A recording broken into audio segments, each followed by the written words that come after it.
Bem-vindas para a nossa conversa de hoje.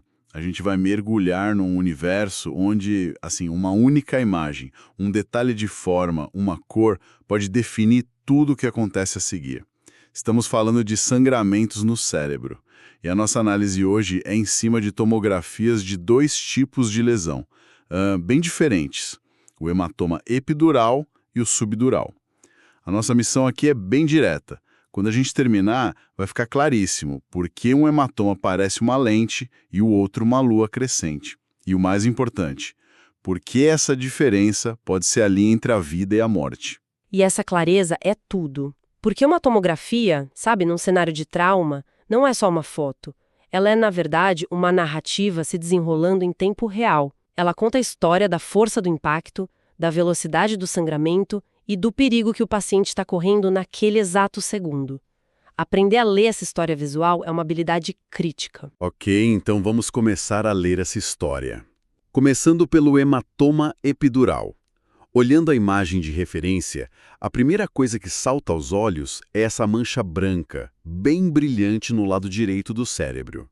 E o formato é muito particular. Parece uma lente, sabe? Daquelas de óculos bem convexa dos dois lados. Por que exatamente assume essa forma tão específica? Essa forma de lente é a pista principal. E a razão para ela existir é puramente anatômica. Pensa assim, o cérebro é revestido por uma capa protetora bem resistente, a dura mater. No hematoma epidural, o sangue vaza por fora dessa capa, entre ela e o osso do crânio. Agora, o ponto-chave. Essa capa, a dura mater, ela é como se fosse parafusada no osso em alguns pontos, que são as linhas de sutura do crânio. O sangue que vaza ali não consegue passar por esses parafusos, ele fica preso. A única saída é empurrar para dentro, formando uma bolha que cresce e pressiona o cérebro. Essa bolha é o nosso hematoma em formato de lente. A forma não é um detalhe, ela é a prova física de onde o sangue está preso. Entendi. É uma barreira física. E essa bolha de sangue empurrando o cérebro, isso deve causar um estrago e tanto, né? É algo que dá para ver claramente na imagem. Como essa pressão toda aparece na tomografia? E de uma forma bem dramática. A gente chama isso de efeito de massa.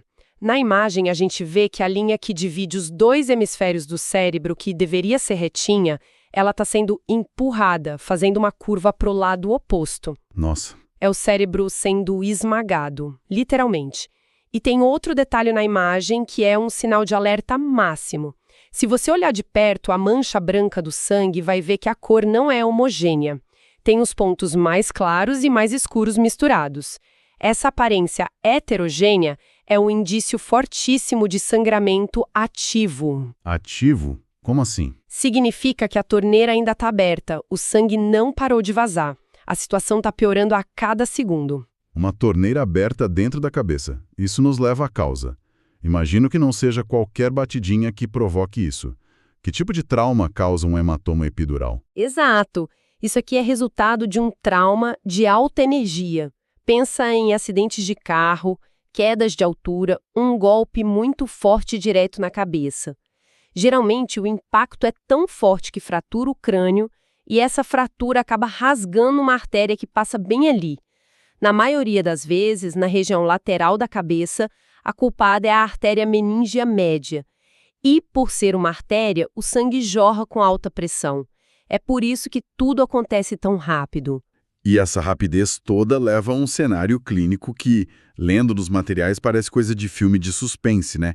Eles falam de algo chamado intervalo lúcido. Soa absolutamente aterrorizante. O que é isso e por que é tão traiçoeiro? O intervalo lúcido é, uma das armadilhas mais cruéis da neurologia. Funciona assim. A pessoa sofre o trauma, perde a consciência por um momento e depois acorda. E o mais assustador é que ela parece bem. Conversa, responde perguntas, diz que está só com uma dor de cabeça. Mas não está bem. De jeito nenhum. Enquanto essa pessoa está ali, lúcida, a artéria rompida está bombeando sangue para dentro do crânio dela sem parar. É uma bomba relógio arterial prestes a explodir. Então, de repente, a pressão no cérebro atinge um ponto crítico e o paciente deteriora de forma vertiginosa, podendo entrar em coma. É uma corrida contra um tempo que o paciente nem sabe que está correndo. Que coisa assustadora. Então, o epidural é a história de um golpe violento, uma artéria rompida e uma emergência contra o relógio. Mas e o outro tipo? O subdural. Olhando a imagem dele, a história parece completamente diferente. O formato não é de lente, é mais alongado, parece uma lua crescente acompanhando a curva do cérebro. Qual é o segredo por trás dessa forma? A lógica é a mesma. A anatomia dita a forma. Se no epidural o sangue estava fora da capa protetora, no subdural ele está dentro. O sangramento acontece no espaço entre a dura mater e a superfície do próprio cérebro. Nesse espaço não existem aquelas amarras das suturas. Então o sangue tem liberdade para se espalhar, tipo água derramada numa superfície lisa. Ele flui ao longo de todo o hemisfério cerebral, criando essa camada fina e extensa em formato de crescente. Faz todo sentido. E na imagem de exemplo do subdural, tem outra coisa que chama atenção. Assim como no epidural, a cor do sangue não parece uniforme, mas aqui a diferença é mais gritante. Tem partes bem brancas, mas também tem áreas mais acinzentadas. O que essa mistura de cores nos diz? Essa é uma ótima observação. Essa mistura de densidades, do branco ao cinza, nos conta que estamos vendo sangue de idades diferentes. A parte branca mais densa é o sangue fresco, de um sangramento agudo. A parte acinzentada é sangue mais antigo, de dias ou até semanas, de um sangramento crônico que já estava ali. Ah, então já havia um problema antes. Provavelmente. Chamamos isso de agudo sobre crônico. Isso revela que o problema do paciente talvez não começou com um trauma mais recente. Ele já tinha um sangramento lento, o antigo, e um novo evento causou um novo vazamento por cima. É uma história com capítulos, sabe? Muito mais comum no subdural. Uma história com capítulos. Isso sugere um processo mais lento. Então a causa também deve ser diferente. Se o epidural é uma artéria explodindo com um golpe, o que causa o subdural? É um mecanismo totalmente diferente. Não é um golpe direto que rasga no vaso. O culpado aqui são as forças de aceleração e desaceleração. Pensa na cabeça se movendo para frente e para trás muito rápido, como num solavanco. O cérebro dentro do crânio se move junto, mas com um pequeno atraso. Esse movimento estica e rompe pequenas veias que fazem a ponte entre a superfície do cérebro e a dura mater, as chamadas veias-ponte. Veias não artérias. Imagino que isso mude tudo. Muda completamente o ritmo da história. O sangramento venoso é de baixa pressão. Não jorra, ele baba. O sangue se acumula devagar, gota a gota, ao longo de dias ou até semanas. É por isso que os sintomas podem ser tão sutis e demorados para aparecer. E o mais surpreendente é que o trauma inicial pode ser muito leve. Às vezes, uma batida tão boba que o paciente nem se lembra que aconteceu, especialmente se for uma pessoa idosa. Então, o perfil do paciente é outro. Se o epidural é mais comum em jovens após acidentes graves, quem são as vítimas típicas do subdural? Exatamente. O hematoma subdural é muito mais comum em populações específicas. Primeiro, os idosos. Com a idade, o cérebro encolhe um pouquinho, o que estica mais essas veias-ponte, deixando-as mais frágeis, mais suscetíveis a romper. O segundo grupo de risco são pessoas que usam medicamentos anticoagulantes, que afinam o sangue. Um pequeno vazamento que normalmente pararia sozinho, nessas pessoas pode continuar e formar uma grande coleção de sangue. Entendi. Então, a apresentação clássica não é o jovem do acidente de moto, mas sim a pessoa idosa que teve uma queda leve em casa há 2 semanas e agora está ficando confusa, sonolenta, com dor de cabeça, sintomas que a família pode até confundir com o próprio envelhecimento. É impressionante como a forma, a densidade, a localização na tomografia, com tudo isso conta uma história completa, com enredo, ritmo e até o perfil do protagonista. Distinguir isso corretamente é, obviamente, crucial. E é uma habilidade que precisa ser praticada até virar instinto. Para um profissional de saúde, especialmente para quem está em formação, dominar esses detalhes visuais e as histórias clínicas por trás deles é fundamental. A vida de um paciente depende dessa interpretação rápida e precisa. É um bom ponto. E para quem está nessa jornada de aprendizado, ter as ferramentas certas faz toda a diferença. Se você é estudante e quer se preparar de verdade, entre agora em medicob.com.br, baixe o app e aproveite o maior banco de questões do Brasil, com provas anteriores de todas as instituições, questões comentadas, resumos práticos, aulas completas e flashcards prontos para revisar onde quiser. Certo. Então, a gente já entendeu como diferenciar as lesões pela imagem e pela história. Mas, na prática, no pronto-socorro, como isso impacta a decisão dos médicos? Saber se é uma lente ou uma lua crescente muda o que eles fazem em seguida. Muda tudo. O impacto é direto e imediato. Para hematomas grandes que estão causando aquele efeito de massa que a gente mencionou, esmagando o cérebro e causando sintomas neurológicos graves, a decisão é quase sempre a mesma: cirurgia de emergência. É preciso abrir o crânio e drenar aquele sangue para aliviar a pressão, seja ele epidural ou subdural. Não há tempo a perder. Ok, isso para os casos graves. Mas e se o sangramento for pequeno e o paciente estiver bem, conversando, sem nenhum síntoma neurológico importante? Aí o jogo muda. Para esses sangramentos pequenos em pacientes que estão neurologicamente intactos, a abordagem pode ser observação cuidadosa. Mas isso não significa mandar a pessoa para casa e torcer pelo melhor, de forma alguma. Certo. O que significa observação cuidadosa nesse contexto? Ficar de olho e fazer mais exames. Exatamente. Significa internação na UTI, monitoramento neurológico constante, com exames de hora em hora e, crucialmente, tomografias seriadas, repetidas em intervalos programados. A equipe médica está literalmente vigiando o hematoma para ver se ele cresce. Se nas próximas horas uma nova tomografia mostra que o sangramento aumentou, ou se o paciente começa a ficar sonolento ou confuso, a conduta muda de observação para cirurgia na mesma hora. É uma decisão dinâmica, que depende do tamanho, da localização, dos sintomas e principalmente da evolução do quadro. Entendi.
Entendi. Então, para amarrar tudo, vamos fazer um resumo rápido, lado a lado. De um lado, o epidural. É a emergência clássica. Sangue de artéria, alta pressão, na imagem parece uma lente biconvexa que não passa das costuras do crânio. A causa é um trauma forte e a evolução é rápida, com aquela armadilha perigosa do intervalo lúcido. Isso. Do outro lado, o subdural. É o inimigo silencioso. Sangue de veia, baixa pressão. Na imagem tem o formato de lua crescente, que se espalha livremente. Pode ser causado por um trauma leve, principalmente em idosos, e os sintomas podem levar dias ou semanas para aparecer. Acertei. Perfeito, é isso mesmo. E essa distinção fundamental guia toda a abordagem, desde a primeira suspeita até a decisão de operar ou observar. O perfil do paciente, a história do trauma e a forma na imagem se unem para ditar os próximos passos. Então, o que fica dessa nossa conversa é que duas lesões que poderiam soar parecidas, sangue na cabeça, são na verdade dois mundos à parte. As imagens da tomografia não mostram apenas o problema, elas contam a história de como ele aconteceu, a que velocidade ele está evoluindo e o quão urgente ele é. A diferença entre uma lente e uma lua crescente não é só geometria, é fisiopatologia. Exato. Se a gente conecta isso a um quadro maior, percebemos que a imagem médica nunca é estática. Ela é uma janela para um processo que está em andamento. Ela permite que a gente entenda a mecânica da lesão e preveja seu curso mais provável. É a física do trauma, a anatomia do cérebro e a clínica do paciente. Tudo condensado numa única imagem que nos dá a chance de intervir antes que seja tarde demais. Uma perspectiva muito poderosa, sem dúvida. E isso me faz pensar em algo para o futuro, uma provocação para quem nos escuta. Com base em tudo que a gente discutiu, vimos que o hematoma subdural é mais comum em idosos e em pessoas que usam anticoagulantes. A pergunta que fica é, com o envelhecimento rápido da população e o uso cada vez maior desses medicamentos para tratar outras doenças, como as cardíacas, o que isso significa para o futuro dos prontos-socorros? Será que estamos entrando numa era onde o hematoma subdural causado por traumas mínimos vai se tornar um desafio de saúde pública ainda maior e mais frequente?